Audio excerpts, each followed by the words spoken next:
Lieutenant Sophia, Sophie Chen, stood frozen before Colonel James Harrison's desk, her 5'2" frame casting a shadow that seemed impossibly small against the wall of achievements behind him. The office was adorned with photos of fighter jets, mission commendations, and pilots who all shared one common trait: none looked anything like her. "The F-22 Raptor isn't designed for pilots your size, Chen," Harrison said, barely glancing up from her file. "Some cockpits simply weren't built for someone with your dimensions. Before we jump back in, tell us where you're tuning in from, and if this story touches you, make sure you're subscribed, because tomorrow, I've saved something extra special for you." Sophie felt her throat tighten as she maintained perfect military posture, her eyes fixed on a point just above Harrison's head. This moment, this rejection, would become the first chapter in a story that would eventually stun the entire United States Air Force and change flight regulations forever. But standing there in that sterile office at Langley Air Force Base, all she felt was the crushing weight of a dream being dismantled by a ruler and a scale. "Sir, with respect, my simulator performance ranks first in my class. My tactical assessments are perfect. My understanding of the F-22 systems is comprehensive," Sophie said, her voice steady despite the storm building inside her. Every word was true. She had dedicated 3 years to mastering every aspect of the Raptor program, studying the aircraft specifications until she could recite them in her sleep. Colonel Harrison finally looked up, his expression a mixture of condescension and what might have been pity. "Lieutenant, the minimum height requirement exists for reasons beyond your understanding. The ejection system alone could snap your spine on deployment.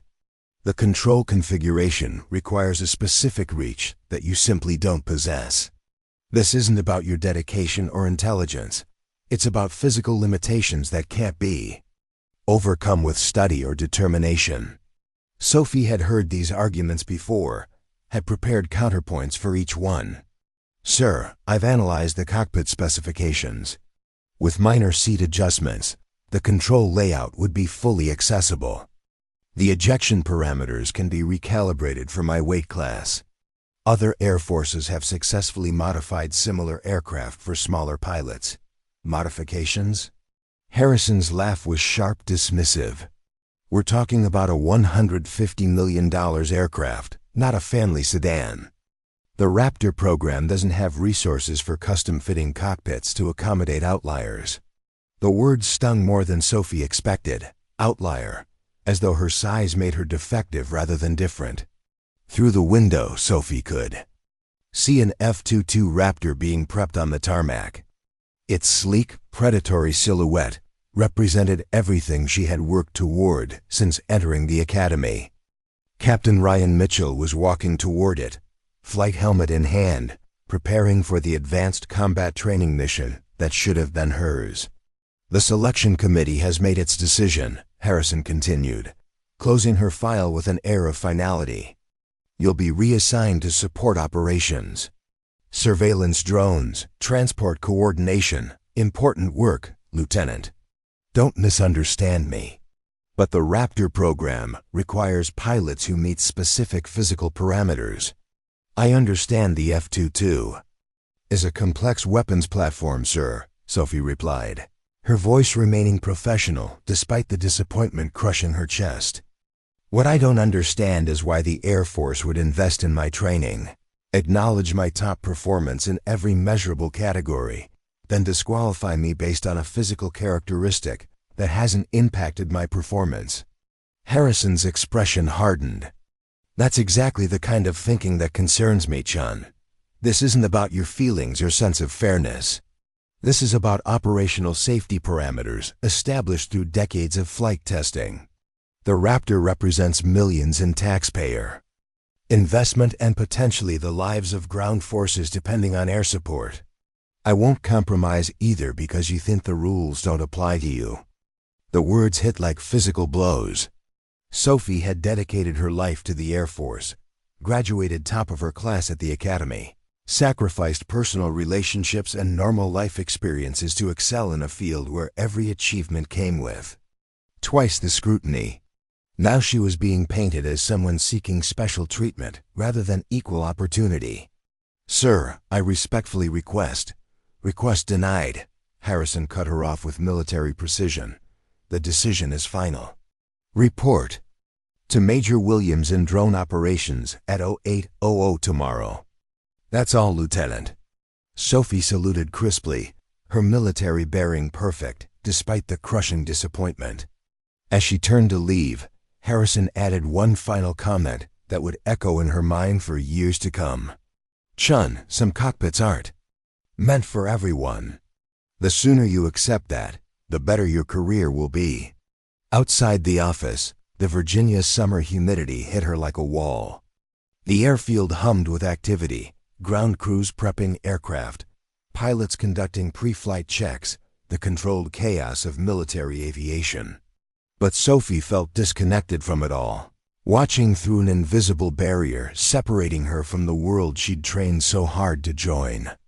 Technical Sergeant Maya Rodriguez approached from the maintenance hangar, her expression sympathetic.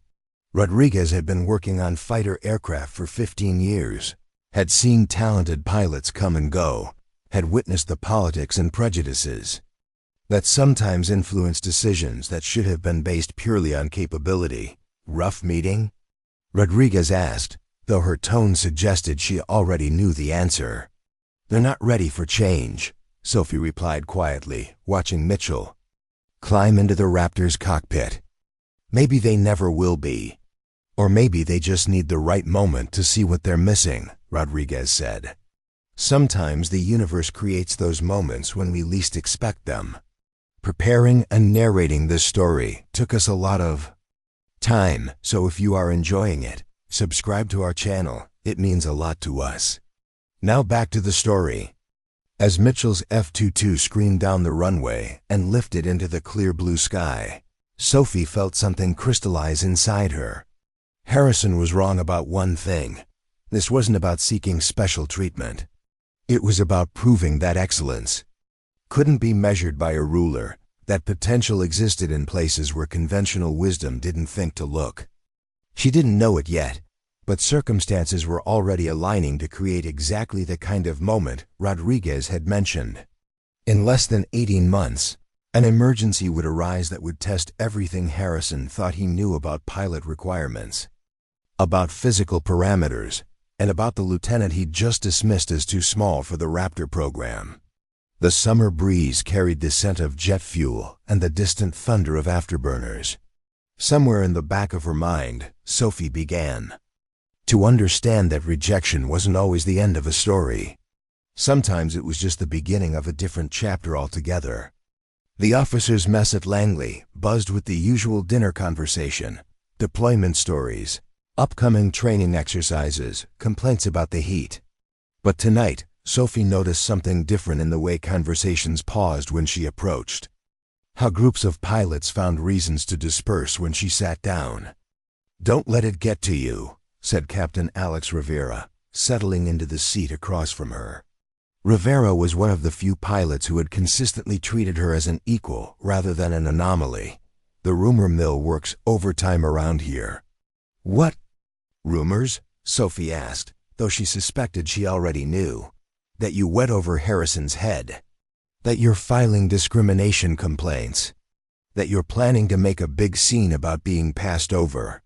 Rivera shook his head. "You know how it is. One person makes an assumption, passes it along, and suddenly it becomes accepted fact." Sophie pushed her food around her plate, appetite gone. "I haven't filed any complaints. I haven't talked to anyone outside the chain of command. I haven't done anything except accept the decision and report to my new assignment tomorrow. I know that. Rodriguez knows that. But Harrison's been talking to the other instructors, making sure everyone understands why you weren't selected. According to him, you lack the physical requirements for combat operations, too small for the cockpit design, too light for the ejection system parameters. The accusations stung because they were technically true but fundamentally misleading. Everything Sophie had done since graduating from the academy had been focused on becoming the best possible pilot. She'd studied tactics, memorized procedures, trained harder than anyone else specifically because she understood the additional scrutiny she would face. "There's something else," Rivera said quietly, leaning forward. "Mitchell's been bragging about how Harrison specifically chose him over you. Says Harrison told him that smaller pilots are fine for drones and light aircraft, but the Raptor requires a pilot with the right physical presence to handle the G-forces and control systems. Says someone your size would be a liability in combat situations." The words felt like salt in an open wound. Sophie had spent years proving she could handle high-pressure situations, had excelled in every scenario designed to test performance. Under stress, the suggestion that her size made her inherently unsuitable for combat operations was both insulting and demonstrably false. "Rivera, can I ask you something?" Sophie kept her voice low, conscious of the other conversations around them. "In all your training with me, in all the exercises we've run together, have you ever seen me struggle with the physical demands of flight operations? Never. Your handling of G-forces is better than pilots with twice your mass. Your spatial awareness in the simulator is unmatched. Your endurance during extended operations exceeds standards by at least 30%. Rivera paused, then added, "Which is probably why some of them are so eager to see you fail." That evening, Sophie walked the perimeter of the base, needing space to think away from the suffocating atmosphere of speculation and judgment. The Virginia coastline stretched endlessly before her, painted in shades of orange and gold by the of the setting sun. In the distance, she could hear the distinctive sound of F-22s returning from evening training flights, their twin engines creating a thunderous symphony that had once been music to her ears.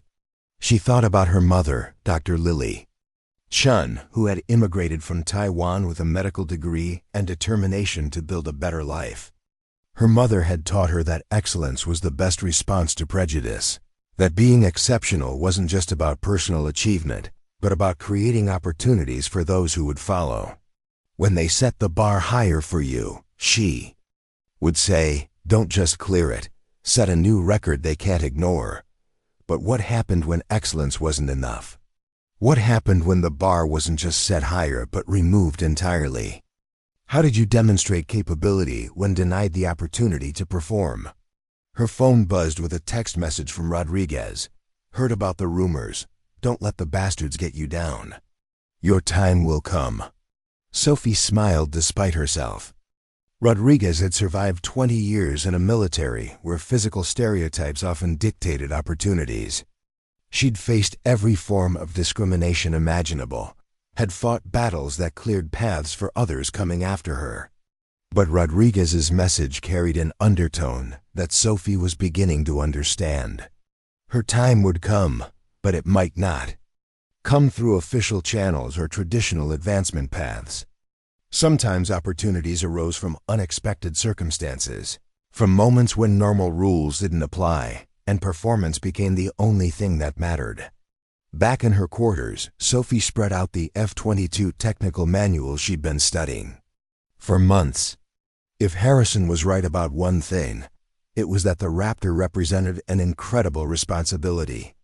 Every system, every weapon, every capability had been designed to maintain air superiority in the most challenging combat environments.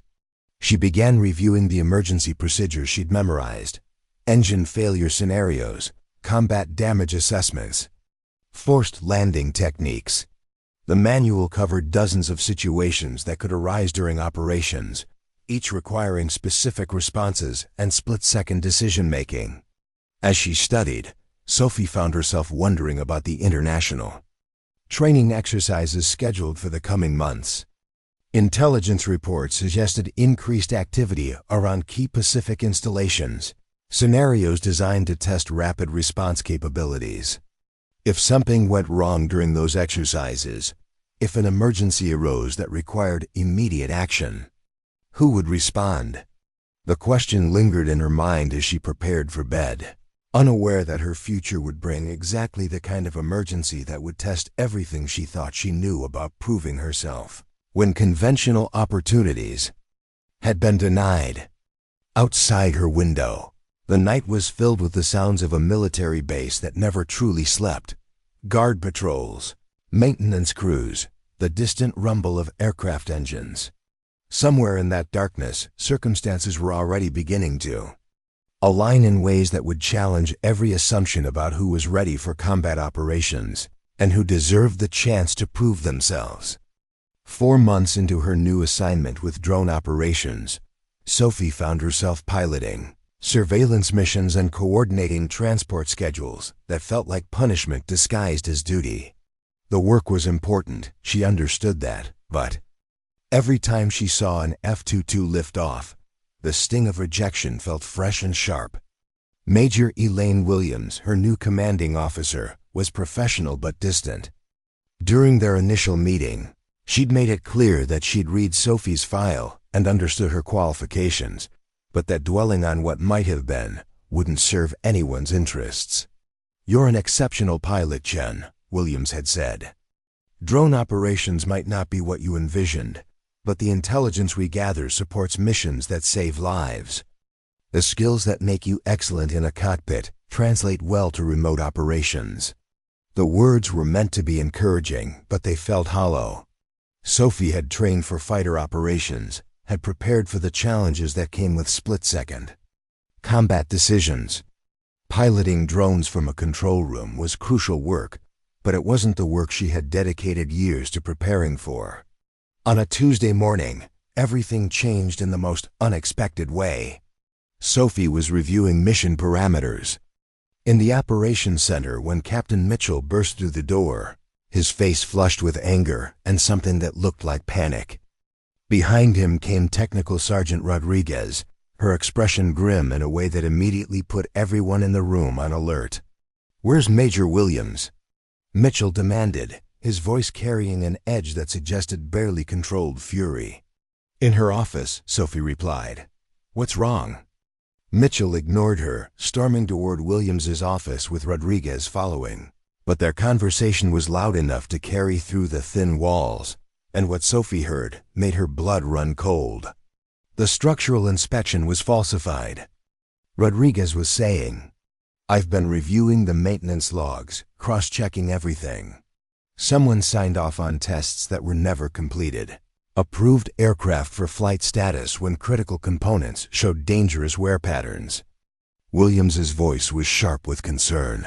"Which aircraft?" "3 of the F-22s in the advanced training program, including the one Mitchell's been flying. The composite layers in the wing assembly show microfractures that should have grounded them weeks ago.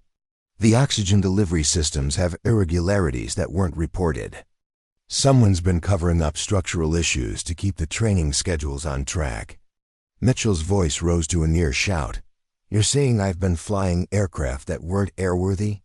That Harrison knew about this?" "I'm saying someone made decisions that prioritized training schedules over flight safety," Rodriguez replied carefully.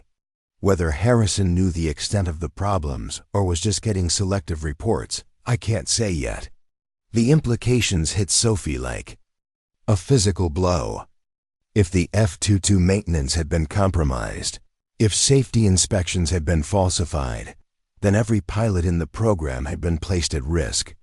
But more than that, if the investigation revealed systematic problems, the entire training schedule would be suspended until every aircraft could be thoroughly inspected and certified. Williams emerged from her office, her face showing the strain of a commander facing a crisis that could have catastrophic implications. "Rodriguez, I want every F-22 grounded immediately, no exceptions. Mitchell, you're to report to the base. Commander for debriefing." She paused, looking at Sophie with an expression that suggested she was calculating possibilities and risks. "Chen, you're current on F-22 systems, correct?" "Yes, ma'am." "Fully certified on all systems, just never completed the solo flight authorization." "Good. I want you to work with Rodriguez on the inspection protocols. If we're going to get these aircraft back in the air, we need someone who understands the systems well enough to verify that inspections are actually being completed. It was the first time in months that Sophie felt like her qualifications were being recognized rather than dismissed, but the satisfaction was overshadowed by the growing realization that Harrison's Raptor program was facing a crisis that could destroy careers and potentially compromise national security. Over the next 6 hours, the scope of the maintenance scandal became clear. Rodriguez's investigation revealed that Colonel Harrison had been under enormous pressure to maintain training schedules despite budget cuts and personnel shortages. Rather than reduce the number of pilots in training, someone had made the decision to defer maintenance and falsify inspection reports. "It's worse than I thought," Rodriguez told Sophie as they worked through the aircraft records. The pressure to keep pilots rotating through the program led to shortcuts that compromised safety. Harrison might not have ordered the falsification directly, but he created an environment where his subordinates felt they had to choose between honest reporting and meeting his expectations. How many pilots have been flying compromised aircraft? All of them. Every pilot who's been through the program in the last 6 months has been flying aircraft that weren't properly maintained. Rodriguez shook her head. Mitchell's lucky he didn't have a catastrophic failure during his training flights. Any one of these Raptors could have gone down without warning. The revelation put Harrison's rejection of Sophie in an entirely new light. He'd claimed she was too small for the safety parameters of F-22 operations, but he'd been allowing qualified pilots to fly aircraft that posed deadly risks due to deferred maintenance and falsified inspections. His concerns about physical requirements seemed hypocritical when measured against his willingness to compromise basic flight safety. That evening, Sophie sat in her quarters, staring at the F-22 manuals that had been her constant companions. For months, the aircraft she'd dreamed of flying were now grounded, their problems so extensive that it would take weeks to complete proper inspections and repairs. The program that had rejected her was suspended indefinitely, its reputation damaged by the very leadership that had questioned her qualifications. But more than vindication, Sophie felt a growing sense of purpose. Rodriguez had shown her something that Harrison apparently hadn't understood, that true professionalism meant prioritizing safety and honesty over politics and appearance. If she ever got the chance to fly the Raptor, she'd do it the right way, with the kind of integrity that put mission success and pilot safety above personal advancement or organizational pressure. Her phone rang, interrupting her thoughts. The caller ID showed Rodriguez's number. "Chen, you need to get to the operations center immediately. We've got an emergency developing in the Pacific, and every qualified pilot is going to be needed." "What kind of emergency?" "The kind that's going to test everything we think we know about who's really ready for combat operations. Get down here now." As Sophie grabbed her flight suit and headed for the door, she had no idea that the next few hours would vindicate every hour she'd spent preparing for opportunities that conventional channels had denied her. Sometimes the universe created moments when physics and prejudice became irrelevant, when only performance mattered, and when the pilots who were truly ready got their chance to prove it, regardless of who had previously questioned their qualifications. The operations center was in chaos when Sophie arrived, filled with personnel coordinating what was clearly a major emergency response. Radio transmissions crackled with urgent updates while officers huddled around tactical displays showing a developing situation in the Western Pacific. Major Williams spotted her immediately. "Chen, over here. We've got a situation that's about to test everyone's capabilities." The tactical display showed a U.S. reconnaissance aircraft that had suffered catastrophic engine failure approximately 80 miles northeast of a disputed island chain.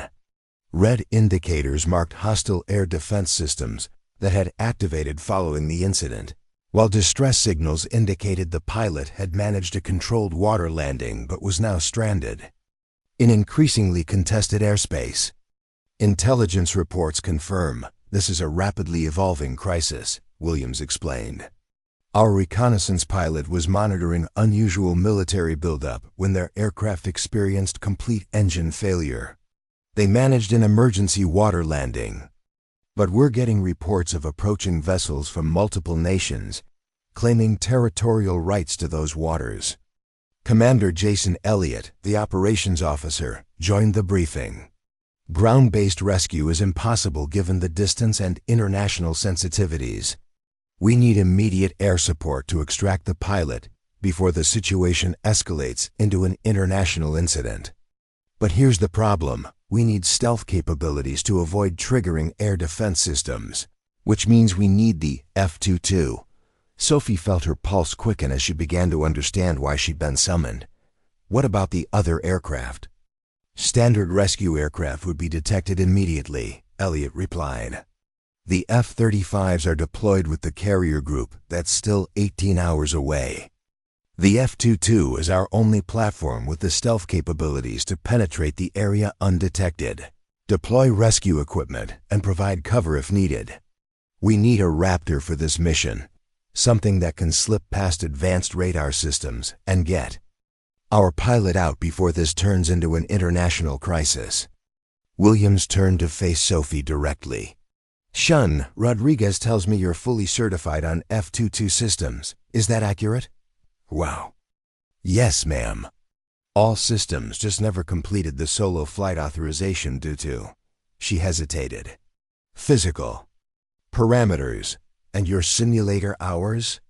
Over 500 hours, including stealth approach scenarios and emergency extraction procedures. Elliott looked skeptical. Simulator hours aren't the same as actual flight experience. This mission would challenge even our most experienced Raptor pilots, which is why it's a problem that all our experienced pilots have been flying aircraft with compromised maintenance. Which is why it's fortunate that one pilot who knows the F-22 inside and out hasn't been flying compromised aircraft, Rodriguez interjected as she joined the group. We've got one F-22 that was held back from the training rotation for a systems upgrade. I've personally inspected every component, every system, every connection point. It's fully operational and ready for immediate deployment. The implications hung in the air like smoke. They had one operational F-22 Raptor, a critical rescue mission that required Raptor capabilities, and a pilot who was technically qualified but had never flown solo combat operations. The alternative was watching an American pilot potentially become the center of an international incident while waiting for properly qualified pilots to arrive, a delay that could prove disastrous for both the stranded pilot and international relations. Williams stared at the tactical display for a long moment, weighing options that all carried enormous risks and potentially devastating consequences. Chen, I need you to be completely honest about your capabilities. This isn't a training exercise or a routine mission. People's lives and potentially international stability depend on this being executed perfectly. Ma'am, I've spent 2 years preparing for exactly this kind of mission. I know every system on that aircraft, every tactical procedure, every emergency protocol. I've run dozens of similar scenarios in simulation, including stealth extractions. In contested airspace. Simulation isn't reality, Elliott interjected. No, it's not, Sophie agreed. But it's the best preparation available when reality isn't an option. Every pilot starts with their first real mission. The question is whether that first mission comes during training exercises or during emergencies, when lives are depending on you to perform. Rodriguez stepped forward. Major, I've worked with Chen for months. I've watched her approach to aircraft systems, her attention to detail, her understanding of complex procedures. She's more thoroughly prepared than most pilots who've been flying Raptors for years. Williams studied Sophie's face, looking for any sign of doubt or uncertainty. That would suggest she wasn't ready for the responsibility being placed on her shoulders. Chen, if I authorize this mission, you'll be flying solo into contested airspace with no backup, no instructor, no safety net. The life of that pilot depends entirely on your skill and judgment. I understand, ma'am, and I'm ready. The decision came down to mathematics and mortality. They had a stranded pilot who needed immediate extraction, air defense systems that could only be evaded by Raptor's stealth technology, and one pilot who was technically qualified, but untested in actual combat operations. The alternatives were either accepting the loss of an American pilot, or trusting that training and preparation could substitute for experience when lives were on the line. Williams made the call that would define Sophie's career and potentially save or cost the life of the stranded reconnaissance pilot. Chen, you're authorized for immediate deployment. Rodriguez, I want that F-22 fully prepped and ready for operations. Elliot, coordinate with Pacific Command and provide Chen with real-time intelligence updates. As Sophie headed toward the flight line, her mind was already running through the mission parameters and tactical considerations. The contested airspace would limit her approach options. The hostile air defense systems required precise adherence to stealth protocols, and the stranded pilot needed extraction under potentially hostile observation. Exactly the kind of complex scenario she'd trained for but never executed under actual combat conditions.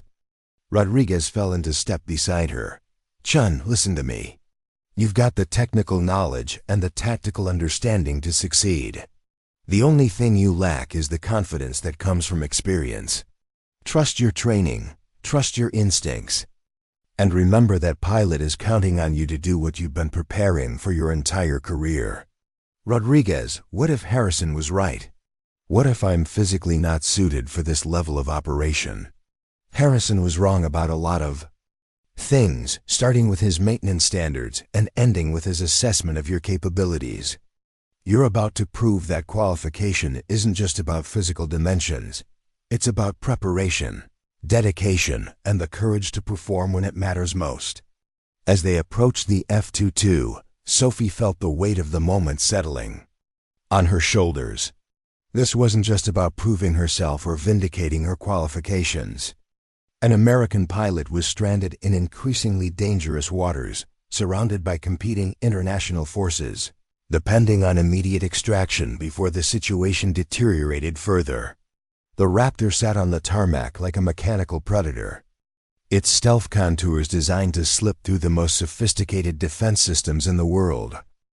In a few minutes, Sophie would climb into the cockpit and face the ultimate test of everything she'd learned about flying, about combat operations, and about the responsibility that came with piloting one of the most sophisticated weapons platforms in the American military. But first, she had to silence the voice in her head that sounded suspiciously like Harrison, questioning whether someone her size was truly ready for what lay ahead. The F-22's engine spun up with the distinctive whine that announced serious business. Sophie ran through her pre-flight checklist with mechanical precision, every switch position verified, every system parameter checked against specifications she'd memorized months ago. But this time, the checklist items carried different weight, each one representing a potential difference between mission success and catastrophic failure. Raptor 03, you are cleared for immediate departure to grid reference 259,873, came the voice from the control tower. Weather is clear, winds from the east at 12 knots. You have priority clearance through all airspaces. Control, Raptor 03 acknowledges departing for rescue operations. The words felt strange in her mouth, her first transmission as a pilot, heading into actual combat rather than training exercises. As the F-22 lifted off, Sophie could see personnel gathered around the operations center, watching her departure with expressions that mixed hope with concern. The flight to the extraction zone took 90 minutes, during which Sophie received continuous updates from Pacific Command about the tactical situation. The stranded pilot had deployed an emergency raft and was maintaining position approximately 2 miles from the crash site. Multiple vessels from 3 different nations were converging on the area, each claiming territorial rights and demanding the others withdraw. Satellite imagery showed air defense systems had been activated on nearby islands, creating a complex web of radar coverage that would detect conventional aircraft. Raptor 03, this is Kingfisher, came the strained voice of the stranded pilot. My position is becoming increasingly tenuous. I've got vessels approaching from 3 directions, each broadcasting warnings to the others. Water conditions are deteriorating, and my emergency supplies are limited. Sophie's tactical display began painting the battlefield as she approached the extraction zone. Stealth sensors identified active radar systems, while her navigation system calculated approach vectors that would minimize her radar signature, while maximizing cloud cover for visual concealment. What she saw as she neared the final approach confirmed the gravity of the situation. 3 separate naval groups were converging on the small orange raft, barely visible in the choppy waters. Diplomatic channels were likely working overtime to prevent an international incident, but Sophie knew that the pilot's best chance was immediate extraction, before any of those vessels reached him. Kingfisher, Raptor 03 has eyes on your position. I am executing a stealth approach and will be overhead in approximately 7 minutes. Prepare for extraction equipment deployment. Once attached, you'll be lifted to a safe altitude before transfer to secondary rescue aircraft in international airspace. The extraction approach required her to fly a precise course that utilized the F-22's stealth capabilities to their maximum potential. Every degree of variance in her flight path could potentially expose her to radar detection, triggering an international incident and endangering both herself and the stranded pilot. Sophie executed the approach with a precision that belied her lack of combat experience. The F-22 responded to her control inputs with perfect responsiveness, its systems performing exactly as designed. As she neared the extraction point, she deployed the rescue package, a specially designed harness system that could be lowered from the aircraft while maintaining minimum altitude for stealth purposes. Kingfisher, rescue package deployed. Secure. Harness and signal when ready for extraction. The most challenging part of the operation was maintaining perfect position while the pilot secured himself to the extraction system. The slightest drift could drag him through the water or create tension that would compromise the extraction. Sophie held the F-22 in a hover that required constant minute adjustments, using skills she had practiced countless times in simulation, but never in actual combat conditions. Raptor 03, harness secure, ready for extraction. The lift required precise power management to raise the pilot, quickly enough to prevent detection, but gently enough to avoid injury. Sophie executed the maneuver with a delicate touch that demonstrated complete mastery of the aircraft's capabilities, bringing the stranded pilot to a safe altitude within seconds. Kingfisher secure, proceeding to rendezvous coordinates. She transmitted as she banked the F-22 away from the contested area, her stealth system still actively minimizing radar signature as they departed. The entire extraction had taken less than 4 minutes from approach to departure, a textbook example of precision flying and tactical execution. Not once had Sophie's physical size impeded her ability to control the aircraft or execute the mission. If anything, her smaller frame had allowed her to maintain control inputs for longer periods without fatigue, a factor that had contributed to the precision of the extraction. Raptor 03 to control, Sophie transmitted as they reached international airspace. Extraction complete, Kingfisher secure, proceeding to rendezvous point for transfer to rescue helicopter. The return flight took on the quality of a victory lap, though Sophie maintained the professional composure that had carried her through the entire operation. Word of what had happened was already spreading through military communication channels, transmitted by observers who struggled to find adequate words to describe what they had witnessed. The Pacific Command was describing the extraction as the most precise stealth operation they'd ever observed. Officers monitoring the mission had watched Sophie execute maneuvers that required exceptional control touch, using techniques that demonstrated not just technical skill, but innovative thinking. Under extreme pressure. When Sophie's F-22 touched down at Langley, she found herself facing a reception that went far beyond what she'd expected. Major Williams stood waiting with a group of officers and personnel who had gathered to witness the return of a pilot who had just redefined their understanding of what was possible in an F-22 cockpit. But the true measure of her achievement came in the form of a message that arrived as she completed her post-flight procedures. The extracted pilot had reached the carrier group safely and was already providing invaluable intelligence about what he had observed before his aircraft failed. An international incident had been averted, diplomatic channels were cooling tensions in the region, and a valuable intelligence asset had been preserved, all thanks to the quick action of a pilot who had proven herself ready for combat operations in the most definitive way possible. As Sophie climbed out of the F-22, she realized that everything had changed in the space of a single mission. The pilot who had been dismissed as too small for Raptor operations had just completed one of the most successful extraction missions in recent Air Force history, proving that qualification wasn't just about physical dimensions, it was about preparation, courage, and the ability to perform when lives depended on excellence. Within hours of Sophie's return, Langley was buzzing with activity that went far beyond typical post-mission debriefing. Major Williams had initiated a formal investigation into the maintenance practices that had grounded the F-22 fleet, and the preliminary findings were creating shock waves that reached the highest levels of Air Force Command. Sophie found herself in the unusual position of being both a hero and a key witness in a scandal that threatened to destroy careers and reshape how the Raptor program operated. The success of her mission had highlighted the contrast between her readiness for combat operations and the systematic failures that had endangered every pilot in the program.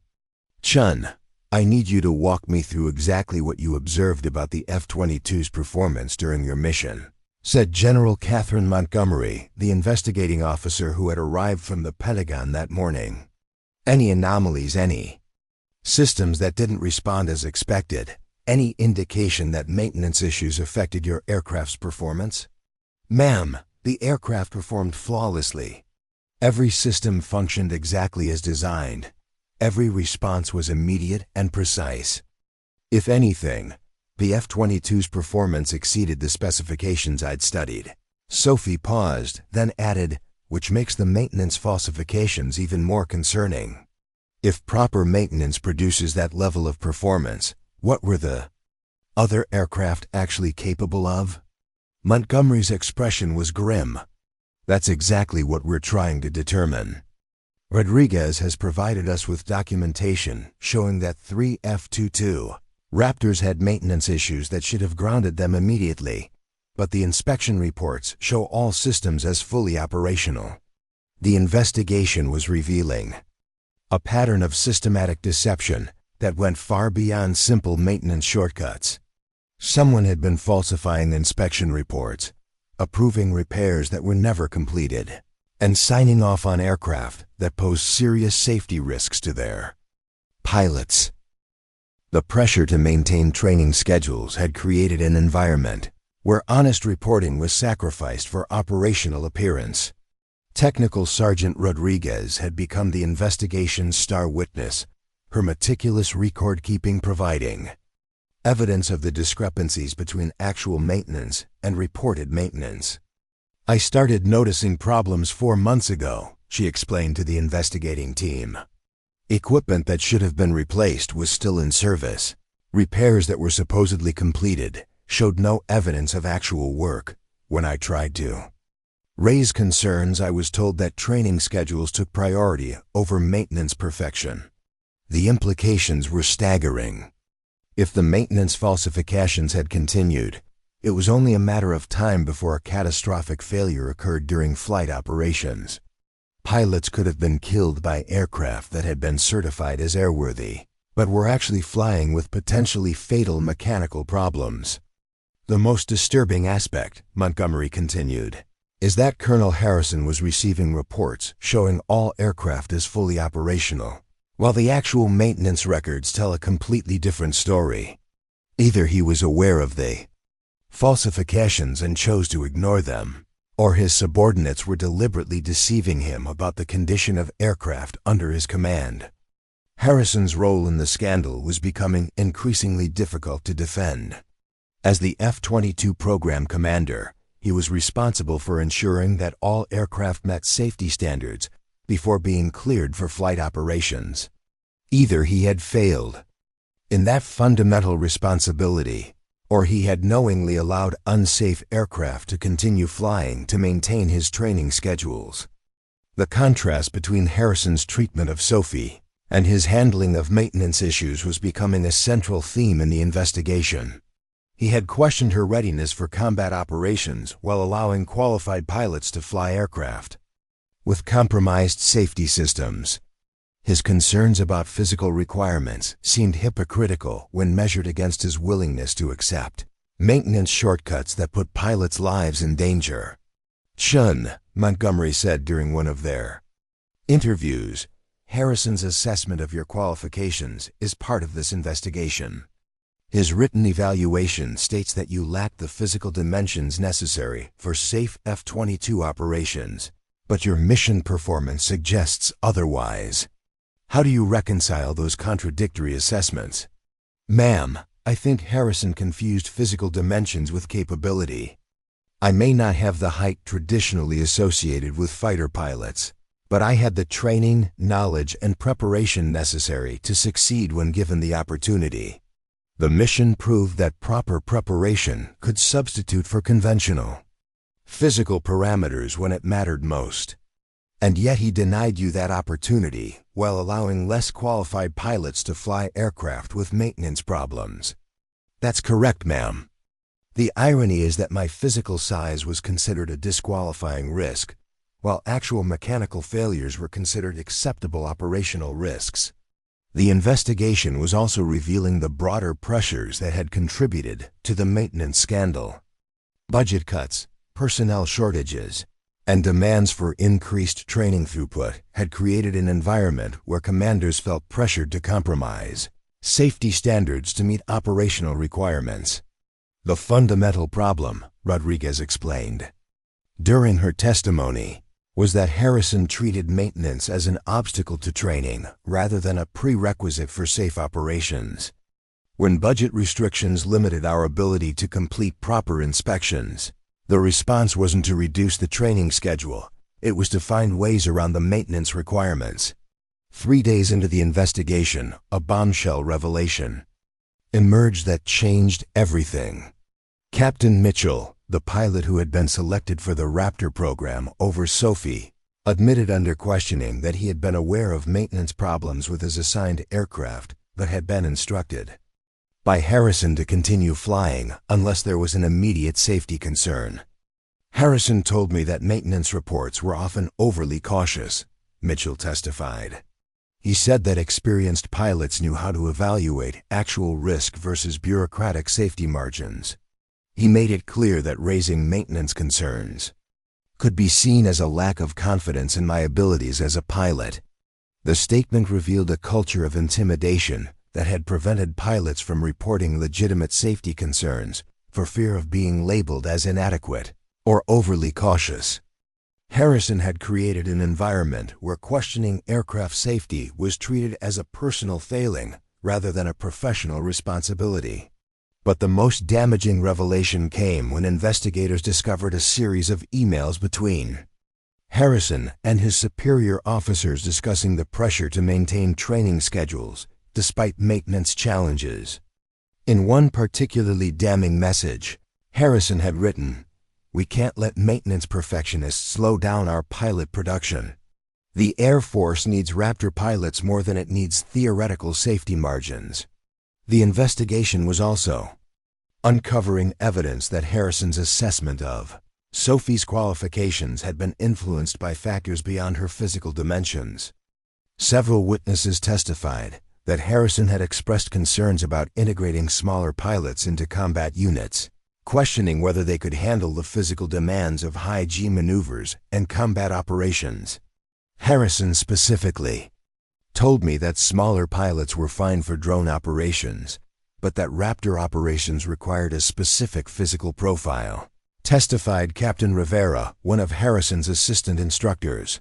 He said pilots below certain physical dimensions would always be at a disadvantage in combat situations, regardless of their technical proficiency. The irony was devastating. Harrison had dismissed Sophie as physically unsuited for combat operations, while simultaneously instructing his traditionally built pilots to accept maintenance risks that could have resulted in catastrophic aircraft failures. His assumptions about pilot capabilities had blinded him to the actual risks he was creating through his maintenance policies. As word of the investigation spread through Langley, Sophie found herself in an unexpected position. The pilot who had been rejected as physically unsuited was now being cited as an example of proper preparation and professional standards. Her mission success had become a benchmark against which the program's failures were being measured. The contrast is striking, Major Williams observed during one of the investigation briefings. Chen spent months preparing for opportunities she wasn't given, while other pilots were flying aircraft that weren't properly maintained. She exceeded standards that weren't being enforced for the pilots who were supposedly more qualified. Captain Rivera approached Sophie after one of the investigation sessions, his expression showing a mixture of admiration and regret.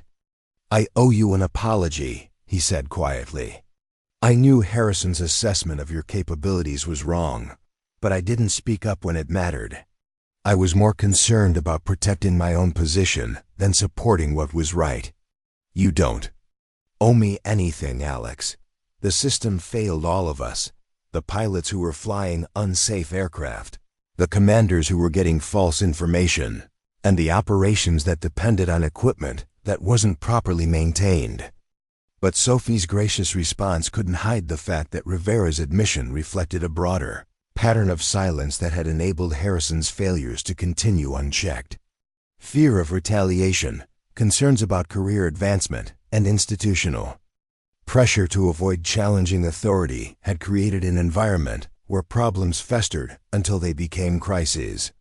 The investigation was entering its final phase, and the preliminary findings were already clear. Harrison's F-22 program had failed at multiple levels, compromised maintenance standards, falsified inspection reports, discriminatory pilot selection, and a culture of intimidation that prevented proper safety reporting. But perhaps the most significant finding was that Sophie's mission had proven the possibility of a different approach. Proper preparation, honest assessment of capabilities, and adherence to actual safety standards could produce results that exceeded anything Harrison's compromised program had achieved. As investigators prepared their final report, one question remained: what consequences would Harrison face for the systematic failures that had endangered pilots' lives and compromised the F-22 program's integrity? The answer would determine whether the Air Force was truly committed to the meritocracy it claimed to represent, or whether institutional politics would once again protect those who had failed in their fundamental responsibilities. The formal hearing was scheduled for 0900 hours in the base conference room, with General Patricia Hammond presiding via video conference from Air Force headquarters. The sterile fluorescent lighting cast harsh shadows across the faces of everyone present. Investigators, witnesses, and the man whose career hung in the balance. Colonel James Harrison sat at the conference table, his uniform impeccable despite the circumstances, his weathered face showing the strain of a week spent watching his professional reputation systematically dismantled by evidence he couldn't refute. Beside him sat his military lawyer, Colonel Thomas Reed, who had been reviewing a stack of documents that painted an increasingly damning picture of negligence and discrimination. This hearing will examine the maintenance irregularities in the F-22 Raptor program and the decision-making processes that led to those irregularities, General Hammond announced from the main display screen. Her voice carried the authority of someone who had spent 30 years dealing with military aviation crises and had little patience for excuses or deflection. Sophie sat in the witness section, wearing her dress uniform and trying to maintain the professional composure that had carried her through the past week of testimony and investigation. Around the room sat the other pilots, maintenance personnel, and officers whose testimonies had revealed the scope of Harrison's failures. General Montgomery, the investigating officer, began with a summary that pulled no punches. The evidence shows a pattern of systematic maintenance, falsification that endangered the lives of every pilot in the F-22 program. Colonel Harrison either knew about these falsifications and chose to ignore them, or failed in his fundamental duty to ensure aircraft safety. Additionally, Montgomery continued, the evidence suggests that pilot selection decisions were influenced by physical biases that violated Air Force equal opportunity policies and resulted in the rejection of qualified personnel, while less qualified candidates were accepted into the program. Harrison's lawyer immediately objected. General Hammond, my client's pilot selection decisions were based on legitimate concerns about safety parameters and operational requirements. The suggestion that physical bias influenced those decisions is unsupported by the evidence. Colonel Reed, General Hammond replied, we have testimony from multiple witnesses that Colonel Harrison expressed explicit concerns about smaller pilots' ability to handle F-22 operations. We have documented evidence that Lieutenant Chen exceeded all qualification standards while being denied program entry. Please explain how those facts don't suggest physical bias. Harrison leaned forward, his composure finally cracking. General, with respect, Chen's physical dimensions did not meet the standard safety parameters for the F-22. The Raptor isn't a training aircraft. It's a weapons platform that requires specific physical characteristics for safe operation. I made decisions based on legitimate operational concerns, not personal prejudices. Mr. Harrison, General Hammond's voice was ice cold. Lieutenant Chen just completed one of the most successful extraction missions in recent Air Force history using the very aircraft you claimed she wasn't qualified to fly.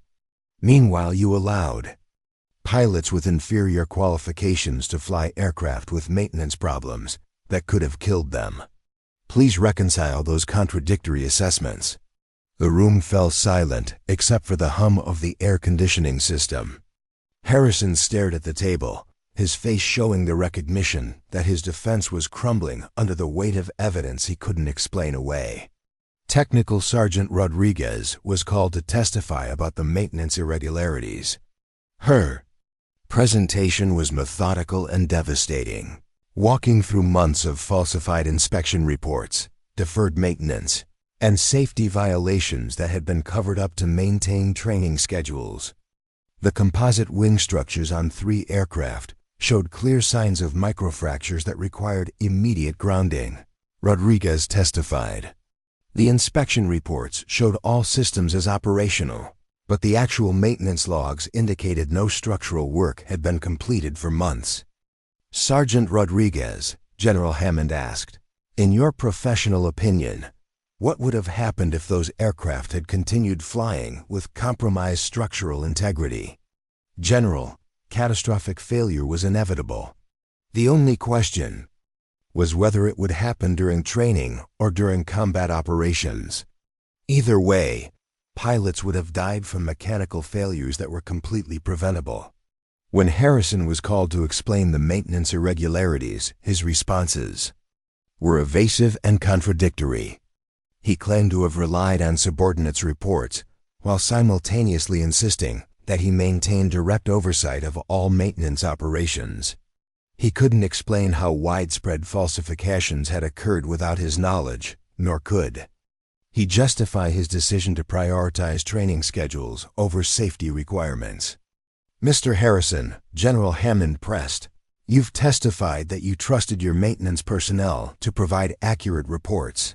But when Sergeant Rodriguez attempted to raise concerns about these very issues, what was your response? Harrison's lawyer whispered something in his ear before he answered. General, I may have been overly focused on maintaining operational tempo. In hindsight, I should have given more attention to Sergeant Rodriguez's concerns. Overly focused? General. Hammond repeated. Mr. Harrison, you created an environment where honest safety reporting was discouraged while unsafe aircraft continued flying. That's not being overly focused. That's negligence that could have resulted in the deaths of American service members.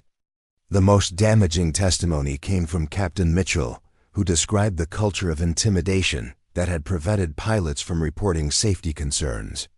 Harrison made it clear that questioning aircraft safety was seen as a lack of confidence. He testified. He told us that experienced pilots should be able to handle minor mechanical issues without making a big deal about them. Captain Mitchell, Montgomery asked, did you believe the aircraft you were flying were safe for combat operations? Mitchell hesitated, glancing at Harrison before answering. Sir, I had concerns about some of the systems, but I was told those concerns were normal and that raising them would reflect poorly on my evaluation as a pilot. General Hammond's expression showed disgust that was barely contained. So pilots were flying aircraft they knew were unsafe because they were afraid of negative performance evaluations. Mr. Harrison, do you understand how fundamentally that contradicts everything military aviation is supposed to represent? When Sophie was called to testify, her composure and professionalism stood in stark contrast to the evasiveness and defensiveness that had characterized Harrison's responses. She answered questions directly, acknowledged the complexities of pilot selection decisions, but also documented the double standards that had influenced her rejection from the program. Lieutenant Chen, General Hammond asked, in your opinion, were the qualification standards for the F-22 program applied consistently to all candidates? No, General. I exceeded the published standards in every measurable category, but was rejected for not meeting physical dimensions. Meanwhile, other candidates with lower scores and fewer qualifications were accepted based on assumptions about their potential rather than demonstrated performance. And how do you assess your readiness for combat operations after completing your recent mission? General, the mission proved that proper preparation can substitute for conventional physical parameters when training is thorough and standards are maintained. But the key factor was flying an aircraft that was properly maintained and met actual safety requirements rather than falsified inspection reports. The hearing's climax came when General Hammond addressed Harrison directly about his assessment of Sophie's qualifications. Mr. Harrison, you rejected Lieutenant Chen for not meeting the physical dimensions necessary for safe F-22 operations. But your program was simultaneously allowing pilots to fly aircraft with maintenance problems that posed far greater safety risks than any physical dimension concern. How do you reconcile that contradiction? Harrison's response was barely audible. General, I made mistakes in judgment that I deeply regret. Mr. Harrison, these weren't mistakes in judgment. They were systematic failures that endangered lives while perpetuating discrimination that has no place in the United States Air Force. Your actions compromised both safety and equal opportunity in ways that undermine everything we're supposed to stand for. The formal verdict would come later, but everyone in the room understood that Harrison's career was over. The evidence was overwhelming, his defense was non-existent, and the contrast between his failures and Sophie's success made any attempt at justification seem hollow and self-serving. As the hearing adjourned, Sophie caught Harrison's eye across the room. For a moment, she saw not the arrogant commander who had dismissed her capabilities, but a career military officer whose prejudices and poor judgment had destroyed everything he'd worked to build. There was no satisfaction in his downfall, only the recognition that institutional change often required individual accountability, and that progress sometimes came at the cost of careers that had been built on foundations that couldn't withstand honest scrutiny. 6 weeks after the hearing, Langley Air Force Base looked different to Sophie in ways that went far beyond the physical changes. New safety protocols were in place, maintenance procedures had been completely overhauled, and the F-22 program was being rebuilt from the ground up with standards that prioritized actual performance over assumptions and prejudices. Colonel James Harrison had been relieved of command and was facing court-martial proceedings for negligence and falsification of official documents. His career was over, his reputation destroyed by evidence of systematic failures that had endangered lives and perpetuated discrimination.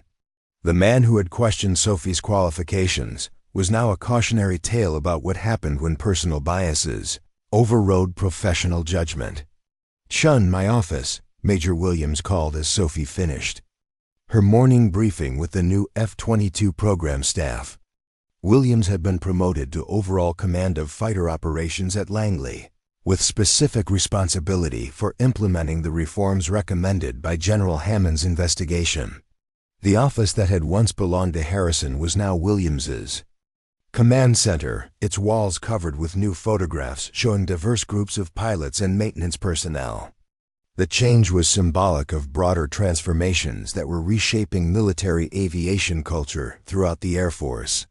"I've got news that I think you'll find interesting," Williams said, settling behind her desk with a smile that suggested the news was more than merely interesting.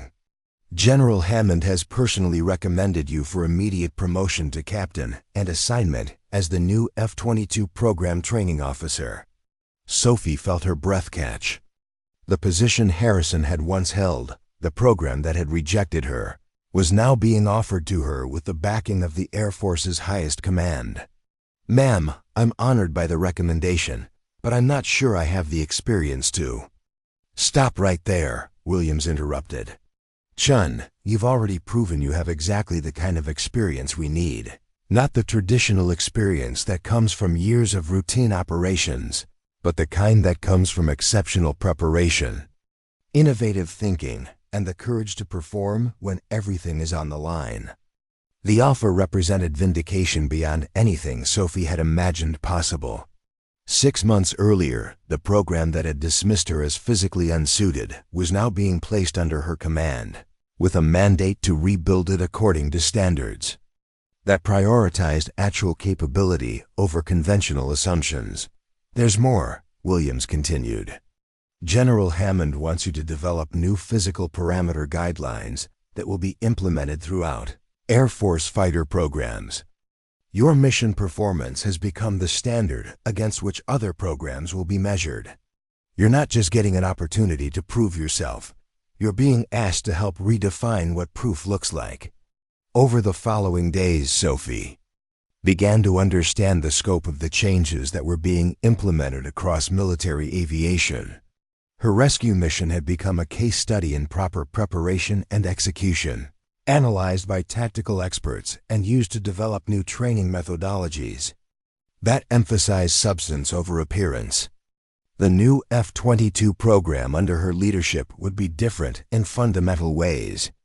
Pilot selection would be based on demonstrated competence rather than assumptions about physical ideals. Maintenance standards would be enforced without exception. Safety reporting would be encouraged rather than discouraged. The culture of intimidation that had characterized Harrison's command would be replaced by professional standards that valued honesty and competence above conformity and politics. Technical Sergeant Rodriguez was promoted to Chief of Maintenance for the entire fighter program, her meticulous record-keeping and unwavering integrity having been recognized as exactly the kind of professionalism the military needed to prevent future scandals. "You know what I'm most proud of?" Rodriguez told Sophie during one of their planning sessions for the rebuilt program. "We proved that doing things the right way produces better results than cutting corners and covering up problems. Your mission succeeded because we had proper maintenance, honest evaluation, and genuine preparation rather than falsified reports and prejudiced assumptions."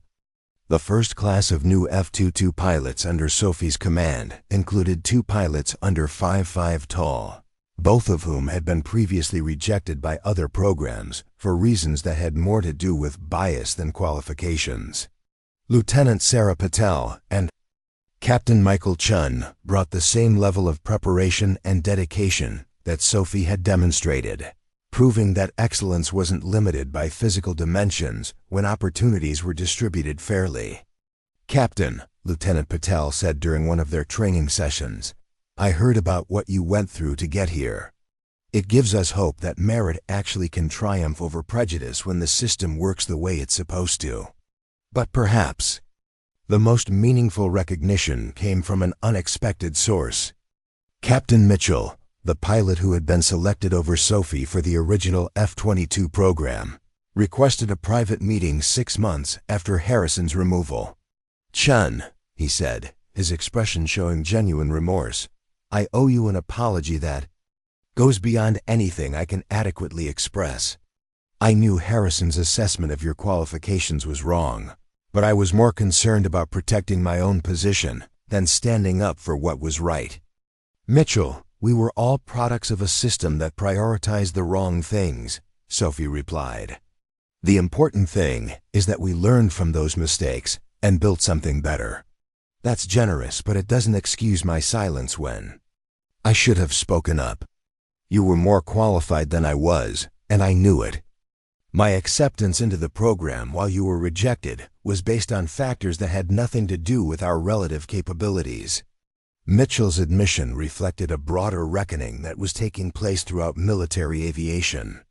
Officers and pilots who had benefited from or enabled discriminatory practices were being forced to confront the ways their silence had perpetuated systemic problems that undermined the meritocracy the military claimed to represent.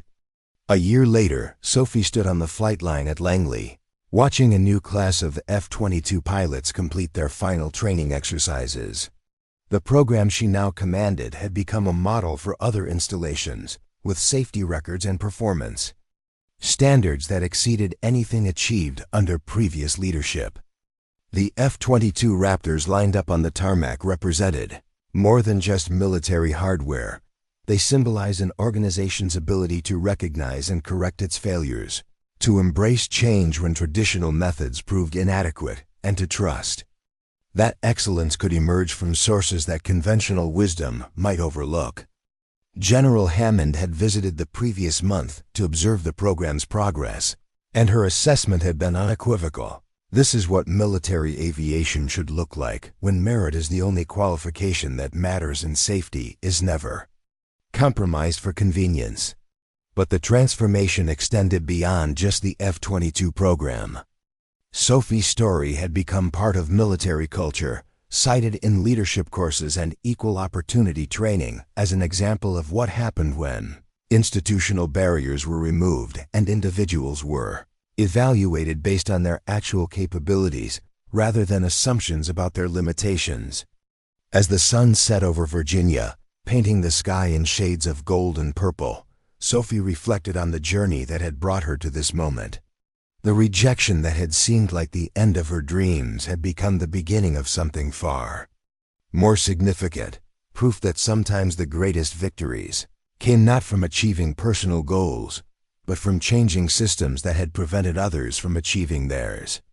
The F-22 program that had once dismissed her as physically unsuited was now under her command, rebuilt according to standards that ensured future pilots would be evaluated fairly and trained safely.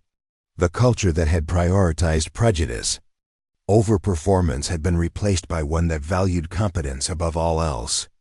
It wasn't the ending she had originally envisioned, but it was far better than anything she had dared to hope for when Harrison had first delivered his verdict that certain cockpits weren't meant for everyone. Sometimes Sophie had learned the most important cockpits were the ones you fought to occupy after proving that the existing standards were inadequate for the pilots who truly deserved to fly through them. The sound of jet engines filled the evening air as another group of pilots prepared for night training exercises, their aircraft properly maintained, their qualifications honestly earned, their opportunities distributed according to merit rather than bias. It was the sound of progress, measured in the mechanical precision of fighter jets whose pilots had been selected based on what they could do rather than assumptions about what they couldn't. And in that sound, Sophie heard vindication, not just For herself, but for every person who had ever been told they were too small, too different, or too unconventional for opportunities they had spent their lives preparing to deserve. 10 years after her initial rejection from the Air Force Academy for being too small, Sophie had not only proven them wrong, she had changed the very definition of what it meant to be right for the job. Her journey from rejected candidate to program commander had become a testament to the power of preparation meeting opportunity, and a reminder that sometimes the people who don't fit the traditional mold are exactly the ones most capable of reshaping it. As the last F-22 landed for the evening, Sophie felt a quiet pride that had nothing to do with personal vindication and everything to do with knowing that the path she had been forced to forge would now be open to countless others who might otherwise have been told they didn't measure up. In the end, it turned out that the cockpit wasn't too big for her after all. Rather, the vision of who belonged in it had been too small. 10 years after Lieutenant Sophie Chen's groundbreaking mission that changed Air Force flight protocols forever, the Advanced Fighter Jet program at Edwards Air Force Base stood as a testament to how far military aviation had come. The once rigid physical requirements that had barred talented pilots from cockpits had been replaced by performance-based standards that focused on capability rather than arbitrary measurements. Captain Sophie Chen, now Lieutenant Colonel Chen, had spent the decade turning her personal triumph into institutional transformation. The Chen Protocol, as it had become known throughout the Air Force, had opened doors for hundreds of exceptional pilots who would have been rejected under the old standards. But perhaps more importantly, it had forced a rethinking of how the military evaluated talent across all branches of service. The morning sun cast long shadows across the tarmac as Sophie completed her inspection of the next-generation prototype fighter jet that represented the culmination of her advocacy. Unlike the F-22 she had flown on that fateful rescue mission, a decade earlier, this aircraft featured an adaptive cockpit design that could accommodate pilots across a broad spectrum of physical dimensions without compromising performance or safety. "Colonel Chen, they're ready for you in the briefing room," said Major Olivia Washington, Sophie's executive officer. Washington was one of the first pilots to benefit from the changed standards. Standing at just 5 feet tall, she would have been automatically disqualified under the old system, despite her exceptional flying abilities. "How's our timeline looking?" Sophie asked as they walked toward the administration building. "On schedule. The Joint Chiefs representatives arrive at 1400 hours. The demonstration flight is set for 1600, weather permitting." Sophie nodded, feeling the familiar mixture of anticipation and purpose that had defined her career since that rescue mission. Today's demonstration would determine whether the adaptive cockpit design would become standard in the next generation of American fighter aircraft, a change that would permanently codify the principle that pilot selection should be based on skill rather than size. The briefing room fell silent as Sophie entered. Around the table sat the team that had spent 3 years developing the adaptive cockpit system: engineers, test pilots, medical specialists, and tactical experts who had collaborated to solve a problem that previous generations had simply accepted as insurmountable.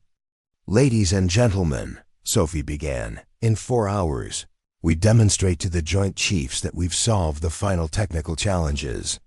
The adaptive control system has passed every simulation, every ground test, and every preliminary flight evaluation. Today we prove that we've eliminated the last excuse for excluding qualified pilots based on physical dimensions." Dr. Marcus Zhang, the lead engineer on the project, pulled up the technical schematics on the main display. "The final adjustments to the control responsiveness algorithms have been implemented and tested. The system now accommodates pilots from the 5th to the 95th percentile in height without any performance degradation."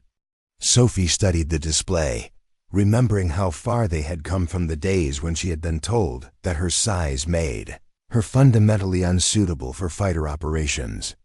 The irony wasn't lost on her. The very characteristic that had almost ended her career had ultimately led to innovations that were making the Air Force stronger and more inclusive. "Colonel," said Captain James Reyes, one of the test pilots, "the simulator results from the extreme maneuver package are exceptional. The adaptive controls actually showed improved response times across all pilot dimensions compared to the standard configuration." This was the breakthrough Sophie had been fighting for, proof that accommodating diverse physical dimensions wasn't just about equal opportunity, but actually enhanced operational capability. The data was unambiguous, pilots previously excluded. By rigid cockpit designs were demonstrating superior performance in certain critical areas precisely because of their different physical characteristics. "Thank you, everyone," Sophie concluded. "We've all worked toward this day for a long time. Some of you have been part of this journey since the beginning." She glanced at Technical Sergeant Rodriguez, now Chief Master Sergeant Rodriguez, who had stood by her side from those first days at Langley. Others joined along the way, bringing fresh perspectives and expertise. But we all share the same conviction, that the best military is one that evaluates people based on what they can do, not what they look like. As the team dispersed to make final preparations, Sophie remained in the briefing room, taking a moment to reflect on the decade-long journey that had led to this pivotal day. The memories of her rejection, the rescue mission, and the subsequent transformation of Air Force policy played through her mind like scenes from someone else's life. Chief Master Sergeant Rodriguez entered quietly, sensing Sophie's reflective mood. Their friendship had deepened over the years as they worked together to change a system that had nearly rejected them both. "Penny for your thoughts, Colonel?" Rodriguez asked, settling into a chair beside her. "Just thinking about how far we've come," Sophie replied. "Remember when Harrison told me that some cockpits weren't meant for everyone?" Rodriguez laughed. "And now you've redesigned the cockpit." "We've redesigned more than that," Sophie said. "We've helped change how the entire military thinks about capability." "That's worth all the struggle," Rodriguez nodded. "You know what I was thinking about this morning? That stranded pilot you rescued, Captain Michael Tanner. Have you spoken with him recently?" "Last month, actually. He's commanding the tactical flight training program at Nellis now. Still credits his rescue as the most precise extraction operation he's ever witnessed." "He never knew you weren't supposed to be capable of flying that mission," Rodriguez said with a smile. "That's the point, isn't it? When you're actually doing the job, all that matters is whether you can perform. Everything else is just preconception." Their conversation was interrupted by a knock at the door. Major Washington entered with a tablet in hand. "Colonel, there's been a change. The Joint Chiefs are arriving early, and they've brought someone with them, someone unexpected." Sophie raised an eyebrow. "Who?" "General James Harrison, ma'am, retired." The name hung in the air between them. James Harrison, the man who had rejected Sophie from the F-22 program a decade earlier based on her size, whose career had ended in disgrace after the maintenance scandal. "Harrison?" Rodriguez's voice betrayed her surprise. "Why would he be here?" "Apparently he specifically requested to observe the demonstration," Washington explained. "The chairman of the Joint Chiefs approved it." Sophie processed this unexpected development. She hadn't seen Harrison since his court-martial proceedings 10 years earlier. After his discharge, he had disappeared from military circles, his name becoming synonymous with the kind of rigid thinking the modern Air Force had worked to overcome. "When do they arrive?" Sophie asked, her voice steady. 30 minutes. "Ma'am." After Washington departed, Rodriguez turned to Sophie. "Are you okay with this? Harrison witnessing your triumph feels appropriate, but also complicated," Sophie finished. "It's complicated. He nearly ended my career before it began. But in a strange way, his resistance is what led to all of this. Without that rejection, would we have pushed so hard for change? That doesn't excuse what he did." "No, it doesn't," Sophie agreed. "But I'm curious to see what brings him here after all this time."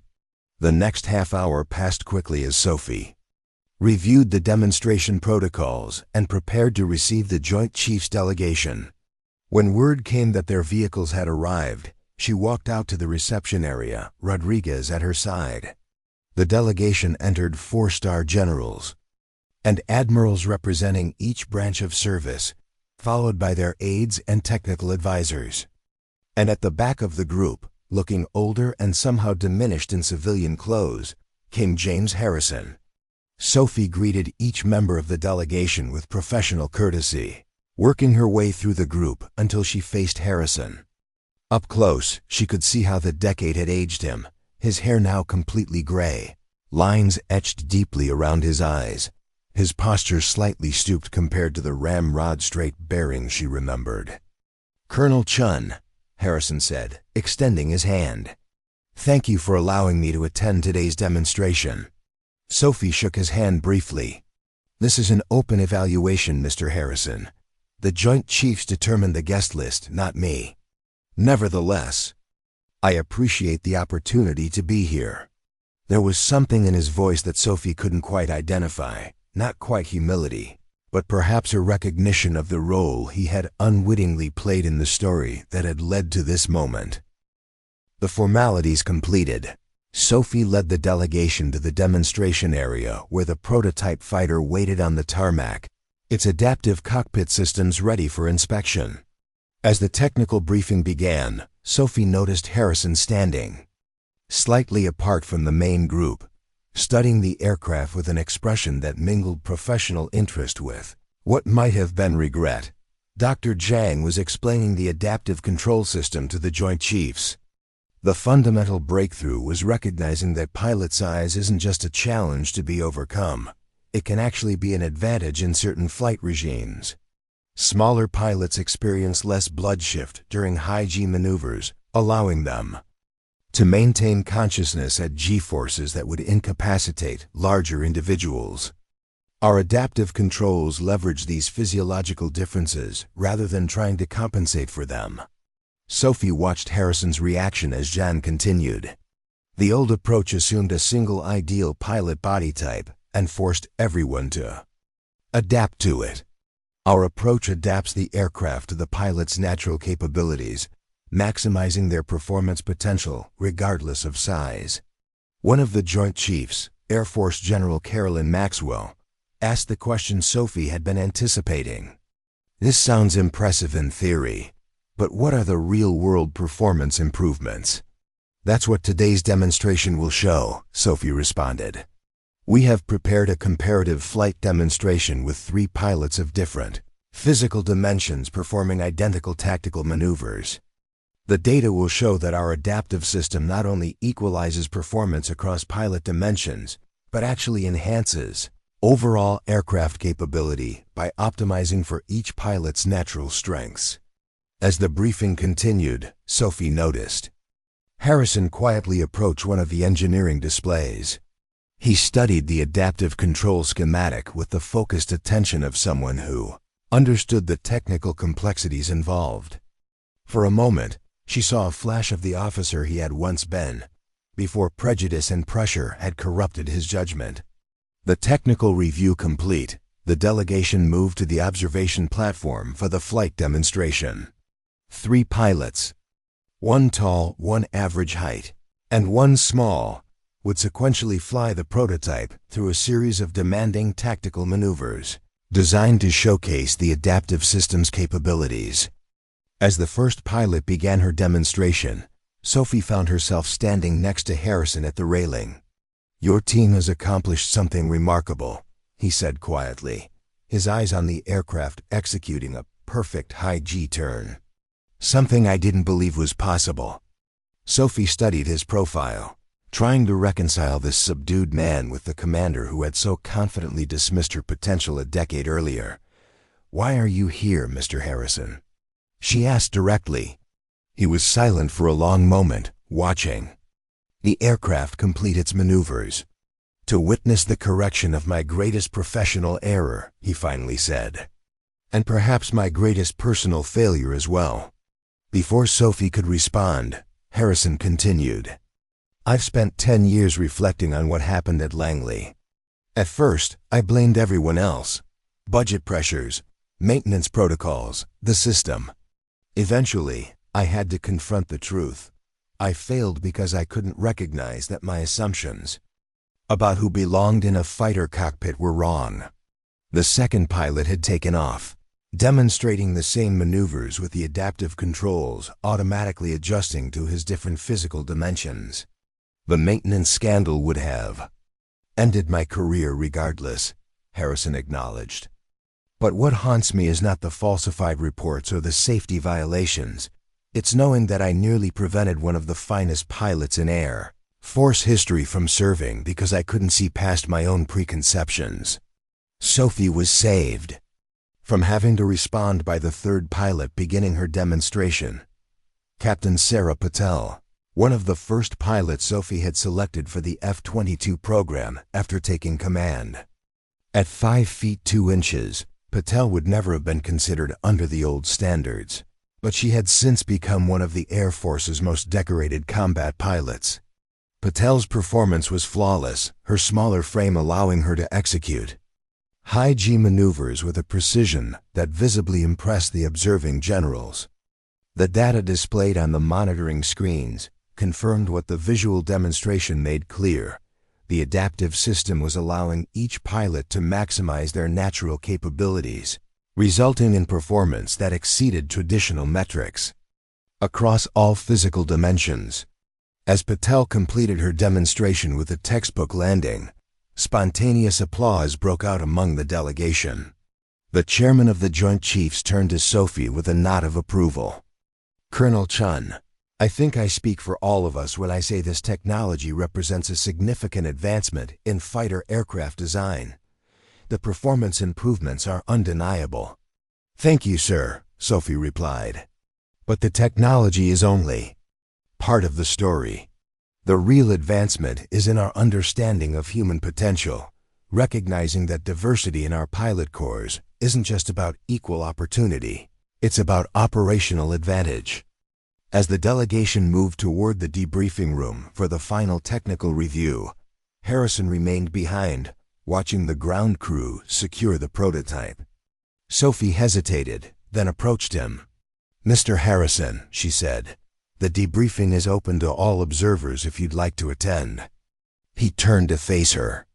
Colonel Chen, before we go in, there's something I need to say to you directly. Something I should have said years ago. He took a deep breath.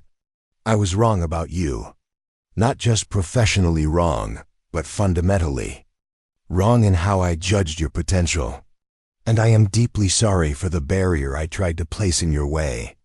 Sophie had imagined this moment many times over the years, Harrison acknowledging his error, offering an apology. But now that it was happening, she found that her need for this validation had faded. Her vindication hadn't come from Harrison's recognition but from the changes she had helped create. Mr. Harrison, what happened between us was never just about me. It was about a system that confused physical characteristics with capability, that valued tradition over performance. That system has changed because enough people recognized it needed to change. Harrison nodded slowly. You've accomplished more than just proving me wrong, Colonel. You've helped create something better than what existed before. That's a far greater achievement than any personal vindication. As they walked toward the debriefing room, Sophie realized that this unexpected encounter had provided a kind of closure she hadn't known she needed. Harrison's presence at this demonstration represented the final chapter in a story that had begun with rejection, but had transformed into something far more meaningful, a fundamental shift in how military aviation evaluated human potential. The debriefing proceeded with technical precision as the engineers presented the performance data from the demonstration flights. The numbers confirmed what the visual display had suggested. The adaptive cockpit system delivered superior performance across all pilot dimensions, with smaller pilots showing particular advantages in high-G environments. General Maxwell leaned forward, studying the comparative data. These performance improvements, They're consistent across all test scenarios? Yes, General, Dr. Zhang confirmed. We've run over 300 flight tests with 15 different pilots of varying physical dimensions. The pattern is consistent. The adaptive system allows each pilot to maximize their natural capabilities while compensating for physical differences that might otherwise affect performance. The chairman of the Joint Chiefs turned to Sophie. Colonel Chen, the Joint Chiefs will need to review the complete data package, but based on today's demonstration, I believe we've seen enough to move forward with implementation planning. This technology represents exactly the kind of innovation our forces need to maintain air superiority in the coming decades. As the meeting concluded, Sophie found herself surrounded by congratulations from the delegation and her team. 10 years of work had culminated in this moment of validation, not just of her personal capabilities, but of her vision for a military that evaluated people based on what they could do rather than how they looked. Later that evening, after the delegation had departed and the team had celebrated their success, Sophie returned to the hangar where the prototype sat in the soft glow of security lighting. She walked slowly around the aircraft, running her hand along its smooth surface, appreciating not just the advanced technology it contained, but the change in thinking it represented. Chief Master Sergeant Rodriguez joined her, carrying 2 cups of coffee. "Thought you might need this," she said, handing one to Sophie. "Long day." "Good day," Sophie corrected, accepting the coffee. "One of the best." They stood in companionable silence, regarding the aircraft that represented the culmination of their decade-long journey from that crisis at Langley to this moment of institutional transformation. "Harrison's appearance was unexpected," Rodriguez finally said. "It was," Sophie agreed, "but somehow appropriate. The circle needed to be closed. Did his apology matter to you?" Sophie considered the question. "Less than I thought it would. What matters more is that he recognized not just that he was wrong about me, but that he was wrong about the entire approach to evaluating pilot potential. That recognition is worth more than any personal apology," Rodriguez nodded. "You know, when I first met you at Langley, I knew you were a good pilot. But I never imagined you'd end up changing the entire system." "Neither did I," Sophie admitted. "I just wanted to fly the F-22. But sometimes when one door closes, you end up building an entirely new doorway that works better for everyone." The next morning, as dawn broke over Edwards Air Force Base, Sophie stood on the observation deck watching the day's first training flights take off. Among the pilots was a diverse group that would have been unimaginable under the old standards. Men and women of various heights and builds, each selected for their skills rather than their physical dimensions. As she watched them soar into the morning sky, Sophie reflected on the journey that had brought her to this moment. The Air Force Academy's rejection for being too small had seemed like the end of her dreams a decade ago. Instead, it had become the catalyst for a transformation that had opened doors for countless others who didn't fit the traditional mold. The mission no one else could fly had proven that capability couldn't be measured by a ruler. And in doing so, it had helped create a military that was stronger precisely because it had learned to value the unique capabilities that diversity brought to the fight.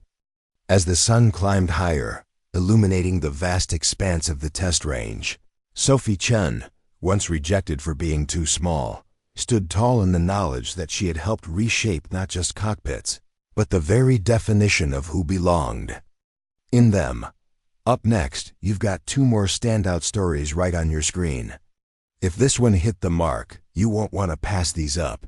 Just click and check them out. And don't forget to subscribe and turn on the notification bell so you don't miss any upload from us.